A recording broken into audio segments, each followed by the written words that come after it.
The year was 1274 BCE, and the ancient world was about to witness one of its most defining moments.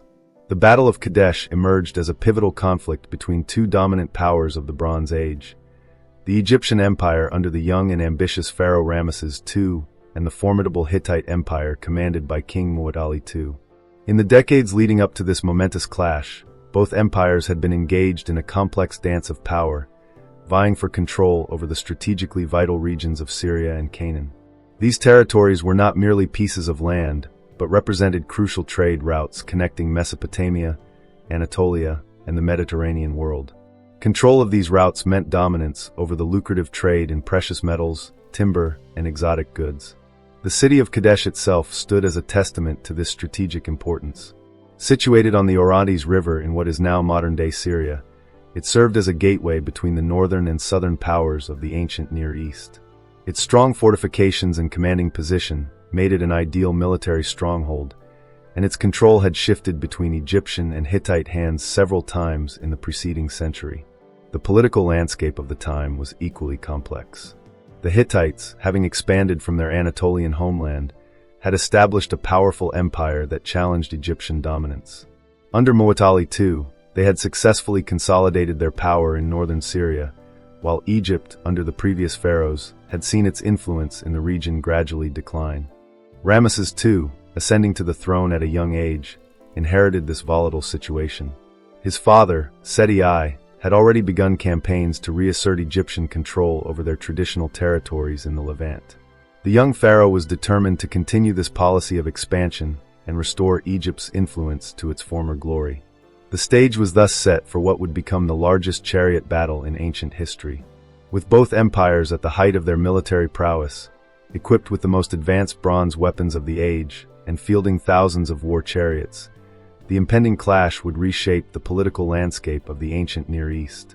The scale of the confrontation was unprecedented. The Egyptian army marched north with approximately 20,000 men divided into 4 divisions, while the Hittites assembled a formidable force that included contingents from their various vassal states. The military technology of both sides was remarkably sophisticated, featuring composite bows, bronze-scaled armor, and most importantly, the war chariot, the ancient equivalent of modern tanks.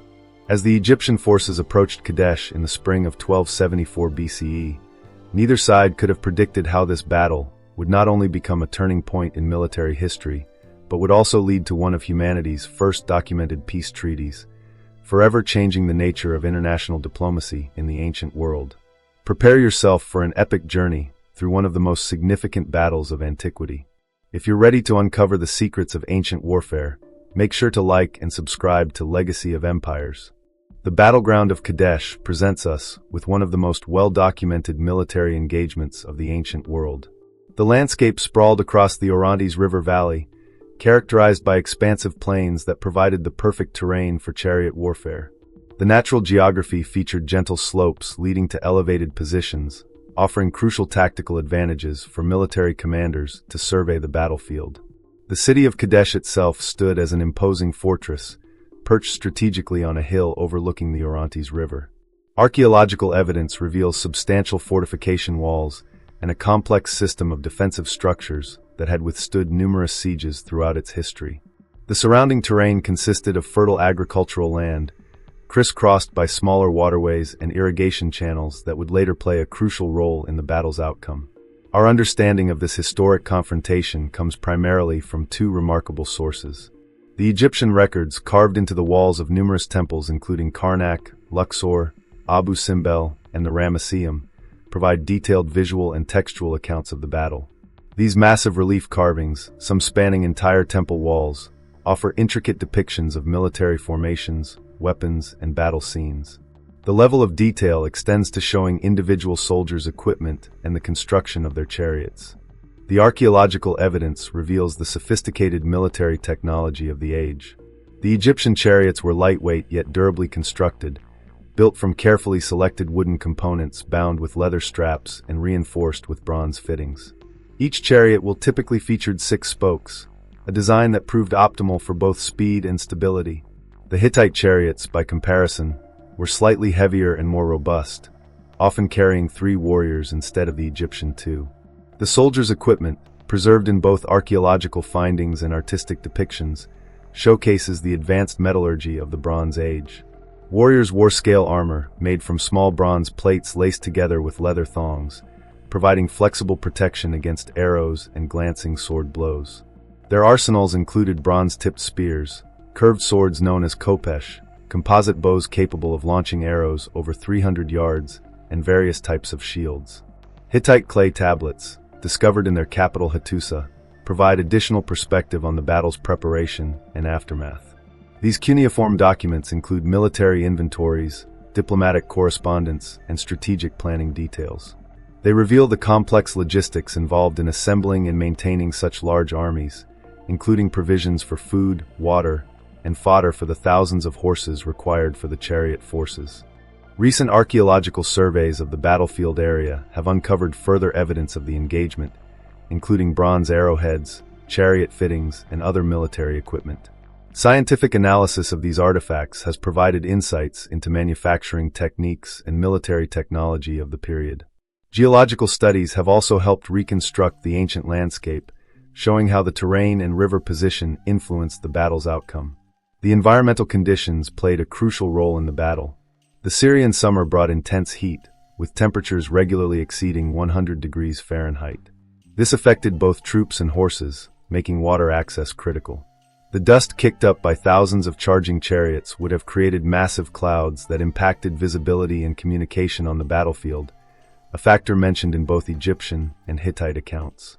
These combined archaeological elements paint a vivid picture of one of antiquity's most significant battles, providing us with unprecedented insight into Bronze Age warfare and the military capabilities of these ancient superpowers. The Battle of Kadesh centered around two extraordinary leaders whose personalities and decisions would shape the course of ancient history. Ramses II, often called Ramses the Great, ascended to the Egyptian throne in his early 20s. Born into the prestigious 19th dynasty, he had been groomed for leadership from childhood, serving as Prince Regent under his father Seti I. By the time of Kadesh, he had already proven himself in several military campaigns, though none would match the scale of this confrontation. Ramses II embodied the ideal Egyptian pharaoh. Standing tall and athletic, contemporary depictions show him as the epitome of royal power. His personal characteristics included not just military valor, but also remarkable intellectual capabilities. He was literate, unusual for his time, and took an active role in military planning and state administration. His confidence, sometimes bordering on arrogance, was reflected in his decision to divide his army into 4 divisions, each named after Egyptian deities: Ammonius, Ra, Ptah, and Set. The pharaoh's inner circle included several key figures. His army commander, Amenemopet, led the division of Ammonius, while his 2 sons, Ammonius Her-Capeshef and Kamwaset, though young, served in military roles. His personal scribe, Pentaweret, would later document the battle in what became known as the Poem of Pentor, one of our primary sources for the battle's details. On the Hittite side, King Muwatalli II emerged as a worthy opponent. Unlike the flamboyant Ramesses, Muwatalli was known for his careful strategic planning and diplomatic skills. He had inherited a complex political situation from his father, Mursili II, and had spent years consolidating Hittite power through a combination of military campaigns and diplomatic alliances. Muwatalli's military genius showed in his preparation for Kadesh. He assembled a coalition of forces from various vassal states, including contingents from Arzawa, Kizawatna, and other Anatolian kingdoms. His brother, Hattusili, later Hattusili III, served as an important military commander and would play a crucial role in the subsequent peace negotiations. The Hittite king's chief military advisor, whose name is partially preserved in clay tablets as Waqsidi, developed the elaborate deception plan that nearly proved fatal for the Egyptian army. This included the careful placement of spies and the strategic positioning of forces behind the city of Kadesh. Supporting these main protagonists were numerous other historical figures. The Egyptian army included specialized units led by the Shur-Den, one of the Sea People's warriors who served as elite royal guards. The Hittite forces included chariot commanders from various allied kingdoms, each bringing their own military traditions and tactical expertise. The personal guards of both rulers played crucial roles. Ramesses' guards, known as the Braves of the King, would prove instrumental in the crucial moments when the pharaoh found himself surrounded by enemy forces. Similarly, Muwatalli's personal guard, the mesheti, represented the elite of Hittite military might. Beyond the military leaders, both sides had their religious figures. Egyptian priests accompanied the army, conducting rituals and interpreting omens, while Hittite seers and oracle priests provided spiritual guidance to their forces. These religious authorities would later play important roles in formalizing the peace treaty that eventually emerged from the conflict. Both rulers also employed diplomatic staff who would become increasingly important in the aftermath of the battle. These included scribes, translators, and ambassadors who would work on the eventual peace treaty, creating a document in both Egyptian hieroglyphs and Akkadian cuneiform that would survive as the earliest known international peace treaty in history. This rich tapestry of historical figures, from the highest rulers to the specialized support staff, provides us with a comprehensive view of Bronze Age leadership and military organization, illustrating how personal relationships and individual decisions could shape the course of ancient history. The Battle of Kadesh unfolded through a series of carefully orchestrated events that would ultimately change the course of ancient military history. The conflict began in the early spring of 1274 BCE, when Ramses II led his forces northward through Canaan toward Kadesh, following the coastal route through modern-day Lebanon and Syria. The Egyptian army's advance was systematic and well-organized. Their forces moved in 4 distinct divisions, Ammonius, Ra, Ta, and Set, spread out along the route with several hours' march between each division. This formation, while efficient for movement through difficult terrain, would later prove to be a critical vulnerability. The first phase of the battle centered around what would become one of history's most famous military deceptions. As the Egyptian forces approached Kadesh, they encountered 2 Bedouin travelers who claimed to be deserters from the Hittite army. These supposed deserters informed Ramesses that the Hittite army, fearful of the Egyptian advance, had retreated northward to Aleppo, some 120 miles away from Kadesh. This information was, in fact, a carefully crafted deception. These deserters were Hittite spies, specifically chosen and trained for this mission. The information they provided was designed to play into Ramesses' natural aggressiveness and confidence. The young pharaoh, eager for glory and trusting in the apparent intelligence, made a fateful decision to push forward rapidly with the Ammonius division, leaving the other divisions trailing far behind. The second phase of the battle began when the Egyptians captured 2 genuine Hittite scouts who, under interrogation, revealed the truth. The main Hittite army was actually positioned just beyond Kadesh, concealed and ready for battle. Muwatalli had assembled a massive force, including 3,500 chariots and 37,000 infantry, drawn from various vassal states and allies. The critical moment came when the Hittite chariot force, having circled around Kadesh unseen, crossed the Orontes River south of the city. This massive force struck the unsuspecting Ra division as it was marching north, completely shattering it. The survivors fled north toward Ramesses' position, with the Hittite chariots in close pursuit. The battle reached its climax when the Hittite chariots, flush with success, attacked the Egyptian camp itself. This assault caught the Ammonius division in a state of near-complete unpreparedness. The Egyptian forces were scattered, with many soldiers either fleeing or being cut down by the Hittite chariots. In this desperate situation, Ramesses personally led a counterattack with his available forces, including his personal guard and any soldiers he could rally. Historical records, particularly the poem of Pentor, describe Ramesses charging into battle multiple times, leading from the front and inspiring his troops through personal example. The battle's tide began to turn with the arrival of the Naaran contingent, a group of Egyptian troops whose exact nature and origin remain debated by historians. Their timely arrival helped stabilize the Egyptian position and prevented a total rout of their forces. The fighting continued throughout the day, with both sides suffering heavy casualties. The Hittite chariot force, while successful in its initial assault, became scattered and lost cohesion during the prolonged engagement. The Egyptian forces, though badly mauled, managed to maintain their defensive position around their camp. As night fell, both armies had fought to exhaustion. The Hittites withdrew to their fortified position at Kadesh, while the Egyptians maintained their defensive stance. The arrival of the Ta division during the night further strengthened the Egyptian position, though the Set division remained too far away to participate in the battle. The following day saw limited engagement between the forces, with neither side willing to risk another major confrontation. The battle had effectively ended in a strategic stalemate, though both sides would later claim victory in their official records. This complex series of events, from the initial deception to the final standoff, demonstrates the sophisticated nature of Bronze Age warfare and the importance of factors such as intelligence, mobility, and leadership in ancient military operations.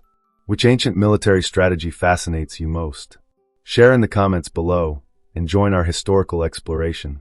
The Battle of Kadesh was deeply intertwined with the religious and cultural beliefs of both the Egyptian and Hittite civilizations. This momentous clash represented far more than a mere military confrontation. It embodied the spiritual and social foundations of two great Bronze Age empires. In Egyptian culture, warfare was considered a divine mandate. Pharaoh Ramses II was not simply a military commander, but the living embodiment of Horus, the falcon-headed god of kingship.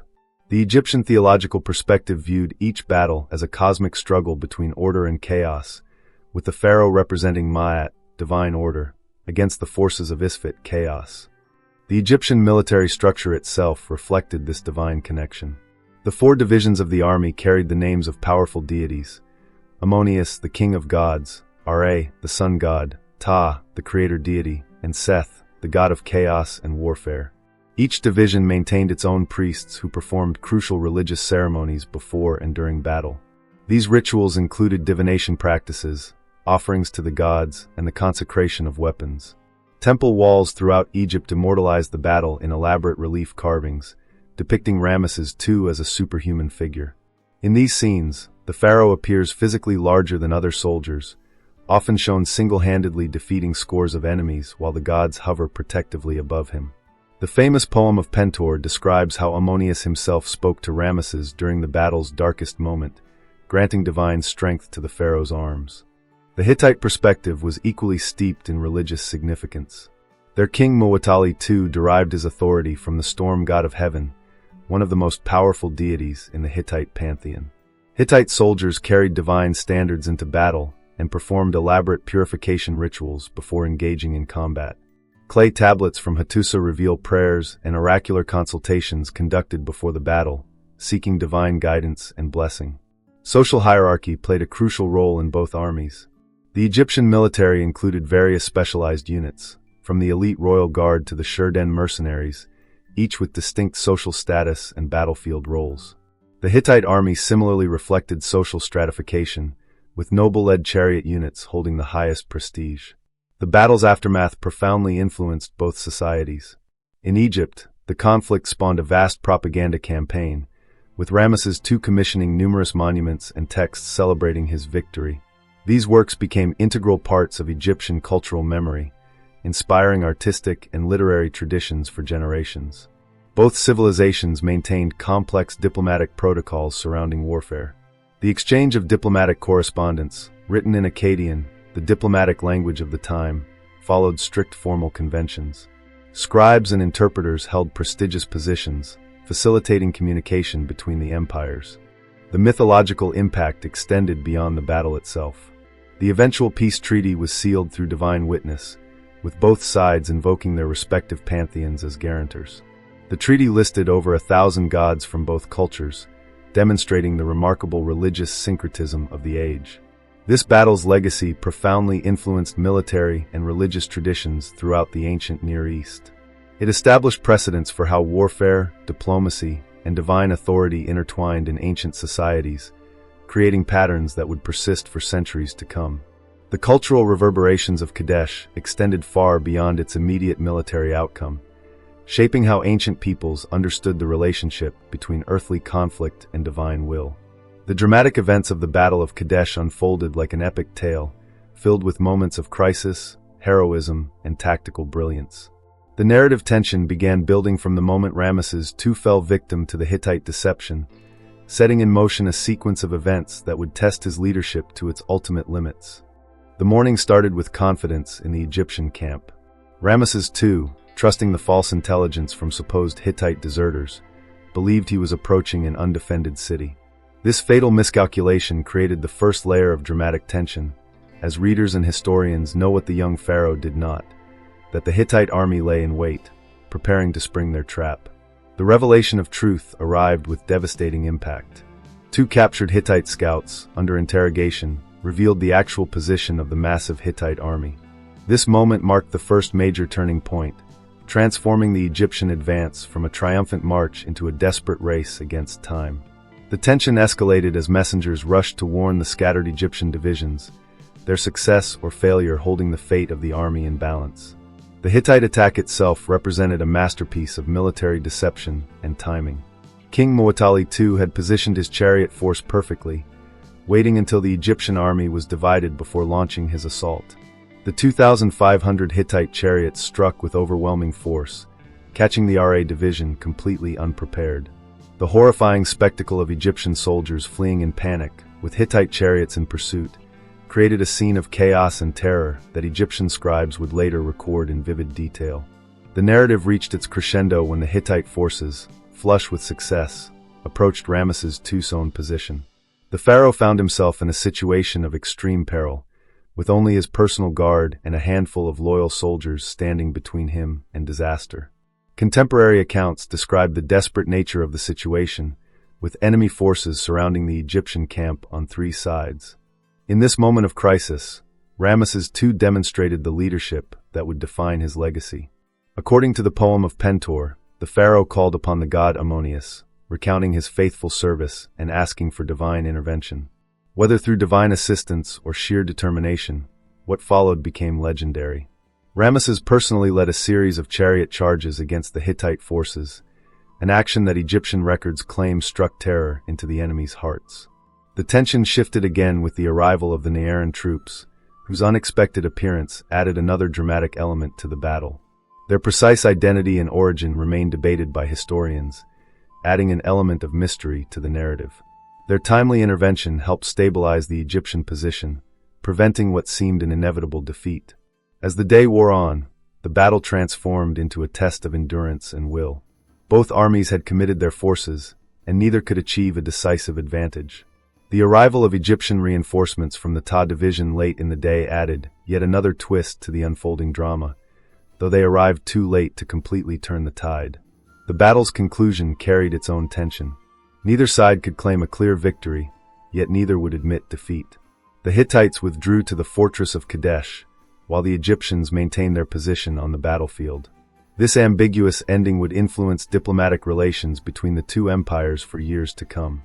The aftermath brought a different kind of dramatic tension. Ramses II returned to Egypt and immediately began a massive propaganda campaign, presenting the battle as a tremendous personal victory. The extensive temple carvings and texts he commissioned transformed the near disaster into a triumph of Egyptian arms, though careful reading between the lines reveals the more complex reality. This narrative tension between historical fact and royal propaganda adds another layer of intrigue to the story. The battle represented different things to different audiences. To the Egyptian public, it was a great victory. To the Hittites, a successful defense. To modern historians, a fascinating example of how ancient leaders shaped historical narrative to serve their purposes. The Battle of Kadesh thus stands as more than a military engagement. It represents a complex narrative of human courage, leadership under pressure, the role of chance in historical events, and the way societies construct meaning from conflict. The various tensions, military, personal, and political, continue to make it one of the most compelling stories from the ancient world. The Battle of Kadesh stands as a watershed moment in ancient history, its repercussions echoing far beyond the immediate military outcome. The battle's most enduring legacy emerged not from the clash of arms, but from the diplomatic breakthrough that followed, fundamentally reshaping international relations in the ancient world. The Egyptian-Hittite peace treaty of 1259 BCE represents a pivotal milestone in diplomatic history. Crafted in both Egyptian hieroglyphs and Akkadian cuneiform, this remarkable document established groundbreaking principles of international relations.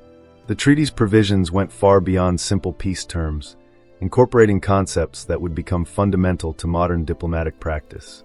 Key provisions of the treaty included mutual defense pacts, extradition agreements, and clearly defined territorial boundaries. The document established principles of non-aggression and mutual respect between equals, a revolutionary concept in an age when most international relations were based on dominance and submission. The treaty also included provisions for the protection of merchants and travelers, effectively creating an early form of international law. Archaeological evidence of this treaty survives in multiple forms. The Egyptian version appears on the walls of the Karnak Temple and the Ramesseum, while a clay tablet version in Akkadian was discovered in the Hittite capital of Hattusa. Today, a replica of this treaty hangs in the United Nations headquarters in New York, acknowledging its significance as a foundation stone of international diplomacy. The battle's impact on military technology and tactics proved equally significant. The extensive use of chariots at Kadesh represented the pinnacle of Bronze Age warfare, while also revealing the limitations of chariot-based combat. Military historians point to this battle as marking the beginning of the transition toward new forms of warfare, as the vulnerabilities of chariot forces became apparent. In terms of propaganda and historical documentation, the Battle of Kadesh set new standards. Ramses II's comprehensive documentation of the battle, through both text and imagery, provides historians with unprecedented insight into ancient warfare. The detailed reliefs and inscriptions commissioned by Ramses II represent one of the earliest and most complete military accounts in history. The battle's influence on art and architecture proved lasting. The elaborate temple reliefs depicting the battle introduced new artistic conventions for representing warfare and royal power. These artistic innovations influenced military commemoration throughout the ancient Near East and beyond. The architectural programs commissioned by Ramses II to commemorate the battle, particularly at Abu Simbel, remain among the most impressive monuments of ancient Egypt. The political aftermath of Kadesh reshaped the geopolitical landscape of the ancient Near East. The battle effectively established a balance of power between Egypt and the Hittite Empire, leading to a period of unprecedented stability and prosperity in the region. This period of peace facilitated increased trade and cultural exchange between the two empires. The Battle of Kadesh remains a cornerstone of military and diplomatic history, with its lessons continuing to influence modern thought. At military academies around the world, the battle is studied for its enduring insights into military organization and leadership principles. The importance of accurate intelligence, the dangers of overconfidence, and the critical role of decisive leadership in crisis situations are lessons drawn directly from the events that unfolded on the battlefield at Kadesh. In the realm of international relations, the battle and the groundbreaking treaty that followed established principles that resonate even today. The concept of bilateral treaties between equal powers emerged as a cornerstone of diplomacy, alongside the critical importance of written agreements in maintaining stability between nations. The treaty underscored the role of divine witnesses in reinforcing treaty obligations and introduced mechanisms for resolving disputes without resorting to conflict. This recognition of mutual interests in maintaining peace set a precedent for future diplomatic engagements across cultures and eras. Archaeological discoveries continue to shed light on the Battle of Kadesh and its far-reaching consequences. Recent findings have unearthed new diplomatic correspondence between the Egyptian and Hittite courts, providing fresh insights into the negotiations that shaped the treaty. Additional fragments of treaty tablets have been discovered, along with archaeological evidence of increased trade between the two empires following the peace agreement. Military equipment and weapons from the battle period further illuminate the tactics and technologies of the time, offering a tangible connection to this pivotal moment in history. The legacy of Kadesh extends far beyond its immediate context, serving as a vital case study in various fields of modern scholarship. In military history and strategy, it provides a detailed example of the complexities of ancient warfare and the interplay between strategy and leadership. In the study of ancient Near Eastern diplomacy, it stands as a milestone in the development of formalized relations between rival powers. For international relations theory, it exemplifies the enduring importance of negotiation, mutual recognition, and conflict resolution. Archaeological methodology benefits from the ongoing investigation of artifacts and records tied to the battle, while the study of ancient propaganda and public relations reveals how leaders shaped narratives to secure their legacies. The Battle of Kadesh, with its profound military, diplomatic, and cultural implications, remains an enduring symbol of humanity's quest for both dominance and peace. Its lessons continue to echo across disciplines, inspiring new generations of scholars to explore the complexities of leadership, diplomacy, and the shared history of civilizations. Perhaps most significantly, the Battle of Kadesh and its diplomatic resolution demonstrate that even the most bitter conflicts can lead to lasting peace through skilled diplomacy and mutual understanding. This lesson remains relevant in today's world of international tensions and conflicts. The battle's legacy continues to evolve as new archaeological discoveries and historical analyses provide fresh insights into this pivotal moment in human history. Its impact on military history, diplomatic practice, and international relations ensures its relevance as a subject of study and reflection in the modern world. The Battle of Kadesh stands as a testament to the complexity of human conflict and diplomacy in the ancient world. Far beyond its military significance, this monumental clash between two Bronze Age superpowers offers profound lessons that resonate through the centuries to our present day. This famous battle challenges our conventional understanding of victory and defeat. While Ramses II claimed an overwhelming triumph in his monuments and inscriptions, and the Hittites maintained their control over Kadesh, the true outcome proved far more nuanced. The stalemate that emerged from the battlefield ultimately led to one of humanity's greatest diplomatic achievements, the world's first recorded peace treaty. The significance of Kadesh extends well beyond the immediate aftermath of the battle. It demonstrates how military confrontation, even at its most intense, can transform into lasting peace through skilled diplomacy and mutual recognition of shared interests. The peace treaty that followed 15 years later set unprecedented standards for international relations, establishing principles that continue to influence modern diplomatic practices. The battle reveals the eternal nature of military challenges. Issues that confronted commanders at Kadesh, the importance of reliable intelligence, the dangers of overconfidence, the crucial role of tactical flexibility, and the impact of leadership under pressure, remain relevant to military planners today. The innovative use of deception by the Hittites and the rapid adaptation shown by the Egyptians illustrate timeless principles of warfare. From a broader historical perspective, the Battle of Kadesh marked a turning point in ancient Near Eastern history. It effectively ended the era of aggressive expansion by both empires and ushered in a period of relative stability and prosperity. This transformation from conflict to cooperation demonstrates how major historical events often produce unexpected and far-reaching consequences. The battle's documentation provides invaluable insights into Bronze Age warfare, diplomacy, and social structures. Through Egyptian temple reliefs, Hittite clay tablets, and archaeological evidence, we glimpse the sophisticated military organizations, complex international relations, and advanced technological achievements of these ancient civilizations. Perhaps most importantly, the Battle of Kadesh reminds us that historical events rarely conform to simple narratives of victory and defeat. Instead, they reflect the intricate interplay of human ambition, strategic necessity, technological capability, and diplomatic skill. The eventual peace between Egypt and the Hittite Empire demonstrates how adversaries can transcend military confrontation to forge lasting peaceful relationships. The legacy of Kadesh continues to evolve as new archaeological discoveries and historical analyses enhance our understanding of this pivotal moment. Its enduring relevance lies not just in its military aspects, but in its demonstration of humanity's capacity to move from conflict to cooperation, from confrontation to dialogue, and from warfare to peace.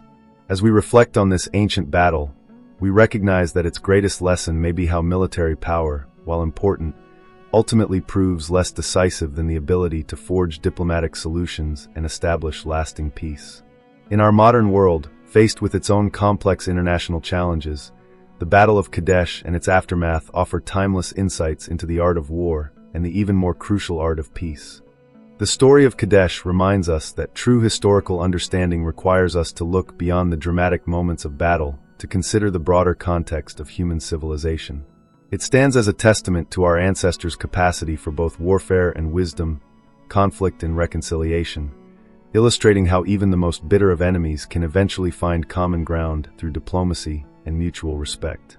In studying Kadesh, we learn not just about ancient warfare, but about ourselves, our capacity for both conflict and cooperation, our ability to learn from past experiences, and our potential to transform moments of crisis into opportunities for lasting peace. These insights make the Battle of Kadesh not just a fascinating historical event, but a source of enduring wisdom for future generations.